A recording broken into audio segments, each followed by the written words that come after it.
नाही नाही अंदाजा आणि जर तरला काय अर्थ नाही आहे, परंतु हा नाही बरोबर आहे तुमचं सुद्धा, परंतु सरकारनं अधिसूचना काढलेली त्यावर हरकतीसुद्धा मागितलेल्या आहेत. त्यामुळे एका रात्रीत सुद्धा हरकतीवरती अभ्यास केला जाऊ शकतो. त्याचं कारण आहे तसं आहे, थोड्या वेळात मागासवर्ग आयोगाचा अहवाल येऊ शकतो. थोड्या वेळात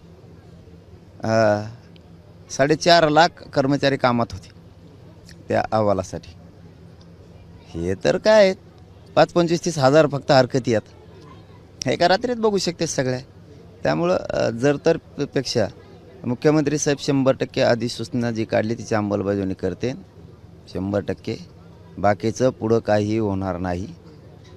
करतील, नाही केलं सामोरं जावं लागणार आहे आंदोलनाला.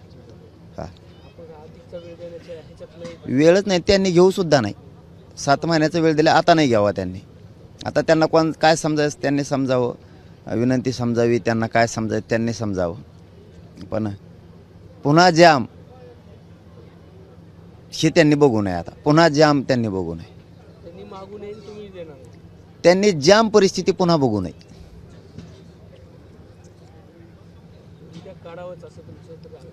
उद्या पहिल्याच अधिवेशनात पहिल्या सुरुवातीच्या सत्रातच त्यांनी सगळ्या सोयऱ्यावरच बोलावं आणि सगळ्या आमदार महोदयांनी मंत्री महोदयांनी सुद्धा आग्रह धरावा. इतर समाजाच्या आमदार महोदयांनी मंत्री महोदयांनी सुद्धा सगळ्या सोयऱ्यांची बाजू घ्यावी. मराठ्यांमध्ये चांगला संदेश जाईल.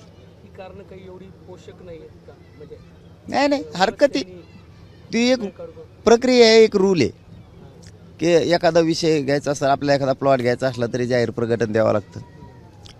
तसं ती एक प्रक्रिया आहे. तुम्हाला आम्हाला द्यायच्या टायमालाच तुम्हाला अभ्यास करायचा आहे. असे किती प्रकरण आहेत या राज्यात, शेकडो, की त्याच्यात करोडो हरकती आलेल्या आहेत तरीही न बघता निर्णय झालेले. तर ही काय बहाणा आहे? नाही बहाणा आहे. मग पुन्हा मराठ्यांचे जाम हे सरकारनं बघू नये. जाम म्हणजे काय पुन्हा बघू नये. विनंती आहे, नका बार बार मराठ्यांना छेडू, नका तरसू आमच्या गोरगरीब कष्टकऱ्या मराठ्यांना, नका तरसू. आता तुम्ही अधिसूचना काढली त्याची अंमलबजावणी करा आणि विशेष अधिवेशनात पहिल्या सुरुवातीला सगळ्या सोयऱ्यांच्या अंमलबजावणीबाबतची चर्चा घेऊन अंमलबजावणी करा. उद्याच चर्चा पहिल्या सुरुवातीला घ्या, नंतर कायद्याची घ्या, मागासवर्ग आयोगाच्या विषयाची नंतरच्या दुसऱ्या सत्रात घ्या. ही सरकारला विनंती. पुन्हा वेळ नाही आणि तुम्ही त्या भानगडीत आता पडू नका. तुमचा सन्मान केलेला आहे देवेंद्र फडणवीस शिंदे साहेबाचा, फडणवीस साहेबाचा, सरकारचा, समाजानं.